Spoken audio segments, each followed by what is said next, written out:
والذين ينفقون أموالهم رئاء الناس ولا يؤمنون بالله ولا باليوم الآخر ومن يكن الشيطان له قرينا فساء قرينا۔ ترجمہ: اور وہ لوگ جو اپنے مال لوگوں کے دکھاوے کے لیے خرچ کرتے ہیں اور نہ اللہ پر ایمان لاتے اور نہ ہی آخرت کے دن پر، تو ان کے لیے شدید وعید ہے، اور جس کا ساتھی شیطان بن جائے تو کتنا برا ساتھی ہو گیا۔ والذین ينفقون اموالهم رئاء الناس، اور وہ لوگ جو اپنے مال لوگوں کے دکھاوے کے لیے خرچ کرتے ہیں۔ بخل کی برائی بیان فرمانے کے بعد اب ان لوگوں کے بارے میں بتایا جا رہا ہے کہ جو محض دکھاوے اور شہرت کے لیے مال خرچ کرتے ہیں اور اللہ عز و جل کی رضا کا حصول ان کا مقصد نہیں ہوتا۔ یہ بھی اسی حکم میں داخل ہیں جو اوپر گزرا۔ ریاکاری کی مذمت، اس سے ان لوگوں کو عبرت پکڑنی چاہیے کہ جو نیک کاموں میں لاکھوں روپے خرچ کرتے ہیں لیکن مقصد صرف واہ واہ کروانا ہوتا ہے، بکثرت خیرات کرتے ہیں لیکن ساتھ ہی یہ شرط رکھتے ہیں کہ اخبار میں خبر اور تصویر ضرور آنی چاہیے۔ اسی طرح شادیوں کی فضول رسومات میں لاکھوں روپے اڑا دینے والے بھی عبرت حاصل کریں، جو صرف اس لیے رسمیں کرتے ہیں کہ اگر یہ رسمیں بھرپور انداز میں نہ کی گئیں تو لوگ کیا کہیں گے، فلاں نے اتنا خرچ کیا تھا میں کیوں پیچھے رہوں وغیرہ۔ حضرت محمود بن لبید رضی اللہ تعالیٰ سے روایت ہے، تاجدار رسالت صلی اللہ تعالی علیہ وسلم نے ارشاد فرمایا، مجھے تم پر سب سے زیادہ شرک اصغر یعنی دکھاوے میں مبتلا ہونے کا خوف ہے۔ اللہ تعالیٰ قیامت کے دن کچھ لوگوں کو ان کے حساب کے وقت ارشاد فرمائے گا کہ ان لوگوں کے پاس جاؤ جن کے لیے دنیا میں تم دکھاوا کرتے تھے اور دیکھو کہ کیا تم ان کے پاس کوئی جزا پاتے ہو۔ حضرت عبداللہ بن عباس رضی اللہ تعالی عنہما سے روایت ہے، رسول اکرم صلی اللہ تعالی علیہ وسلم نے ارشاد فرمایا، بے شک جہنم میں ایک وادی ہے جس سے جہنم روزانہ 400 مرتبہ پناہ مانگتی ہے۔ اللہ تعالیٰ نے یہ وادی امت محمدیہ کے ان ریاکاروں کے لیے تیار کی ہے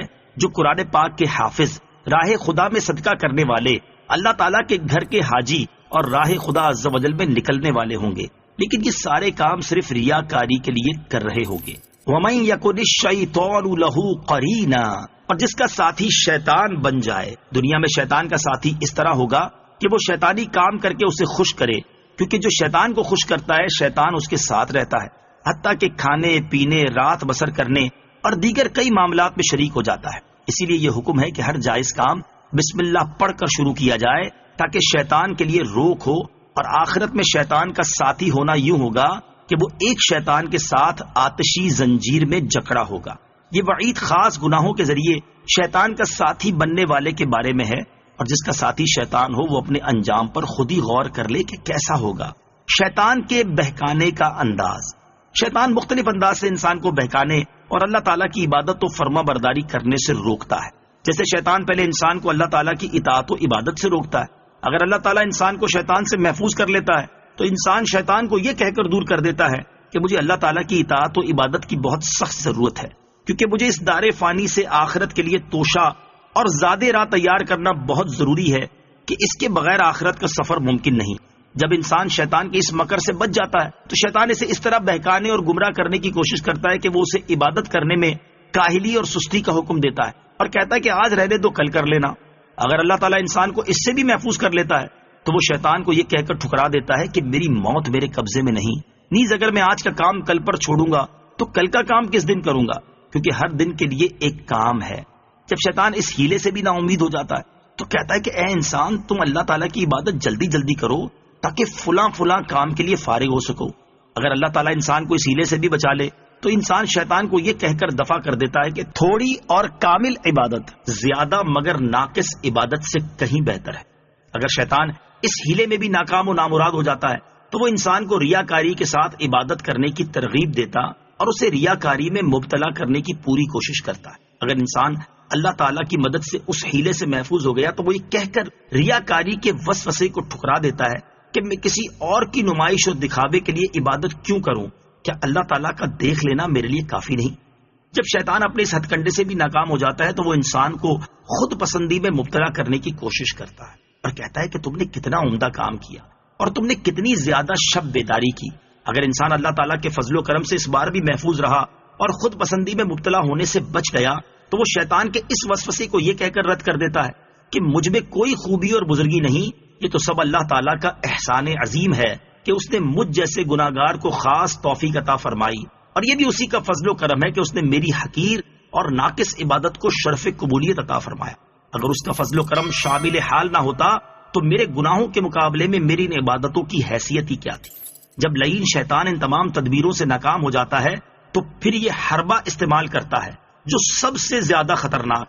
اور شیطان کے اس حربے سے بہت عقل مند اور ہوشیار دل شخص کے علاوہ کوئی اور نہیں بچ سکتا۔ چنانچہ شیطان کہتا ہے کہ اے نیک بخت انسان، تم لوگوں سے چھپ چھپ کر نیکیاں کرنے میں کوشاں ہو، اور اللہ تعالیٰ تمہاری ان نیکیوں کو ان قریب تمام لوگوں میں مشہور کر دے گا، تو لوگ تمہیں اللہ تعالیٰ کا مقرب بندہ کہہ کر یاد کیا کریں گے۔ اس طرح شیطان اسے ریاکاری میں مبتلا کرنا چاہتا ہے۔ اگر اللہ تعالیٰ اپنی رحمت و عنایت سے انسان کو شیطان کے اس حربے سے بھی محفوظ فرما دے تو وہ شیطان کو یہ کہہ کر ذلیل و خوار اور نامراد کر دیتا ہے کہ اے ملعون، ابھی تک تو میرے پاس میرے اعمال کو فاسد و بیکار کرنے آیا کرتا تھا، اور اب ان اعمال کی اصلاح و درستی کے لیے آتا ہے تاکہ میرے اعمال کو بالکل ختم کر دے۔ چل دفع ہو جا، میں اللہ تعالیٰ کا بندہ ہوں، وہی میرا آقا و مولا ہے، میں اپنی نیکیوں کی شہرت کا مشتاق اور طلبگار نہیں ہوں۔ میرا پروردگار چاہے میرے اعمال ظاہر و مشہور کر دے، چاہے پوشیدہ رکھے، چاہے مجھے عزت و مرتبہ عطا فرمائے، چاہے مجھے ذلیل و رسوا کر دے، سب کا سب اسی کے قبضہ قدرت میں ہے۔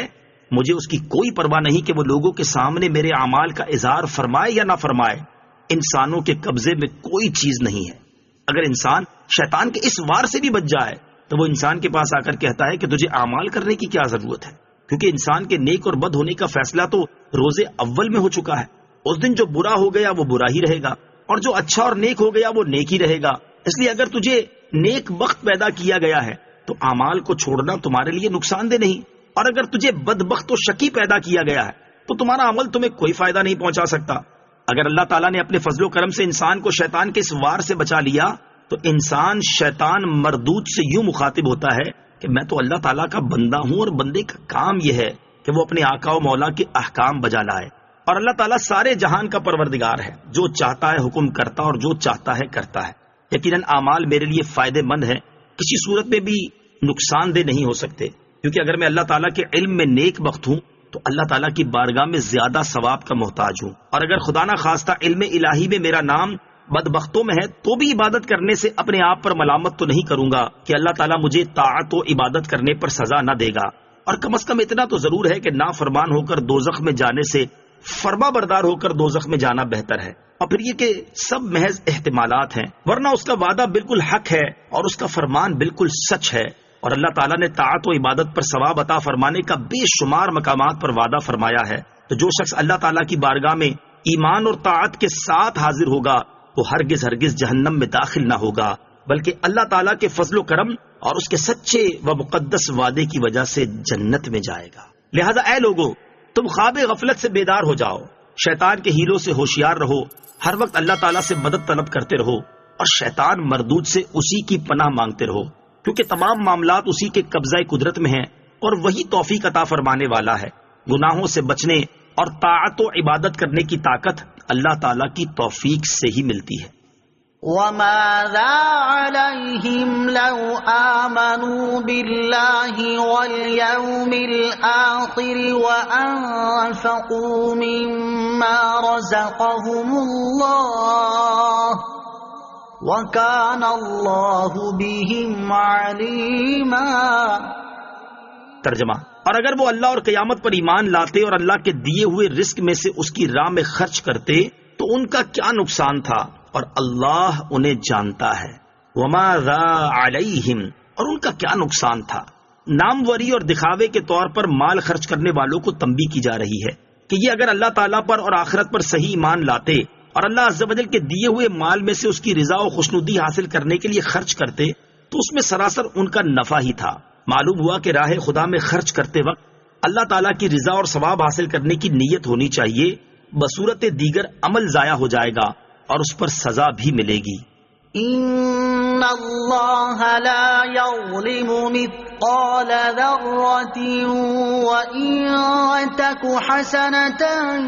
یضاعفها ویؤت من لدنہ اجرا عظیما۔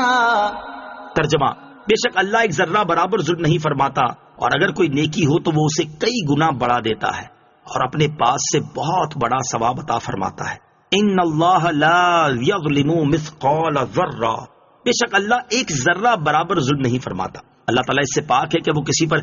ایک ذرے جتنا بھی ظلم فرمائے۔ یہاں یہ بات اس معنی میں ہے کہ اللہ عز و جل کسی کے نیک اعمال بغیر کسی وجہ کے ضائع فرما کر ان کو جزا سے محروم کر دے یا کسی مجرم کو اس کے جرم سے زیادہ سزا دے دے، یہ اس کی شان کے لائق نہیں، بلکہ اپنے فضل و رحمت سے نیکی کا ثواب عمل کے مقابلے میں بہت زیادہ عطا فرماتا ہے۔ حضرت انس بن مالک رضی اللہ تعالیٰ عنہ سے روایت ہے، رسول اللہ صلی اللہ تعالیٰ علیہ وسلم نے ارشاد فرمایا، اللہ تعالیٰ ظلم سے پاک ہے، مومن نیکی کرتا ہے تو دنیا میں رزق اور آخرت میں جنت کی صورت میں ثواب پاتا ہے، اور کافر کوئی نیکی کرتا ہے تو اس کے بدلے دنیا میں ہی اسے رزق دے دیا جاتا ہے، اور قیامت کے دن اس کے پاس کوئی نیکی نہ ہوگی جس پر اسے کوئی جزا ملے۔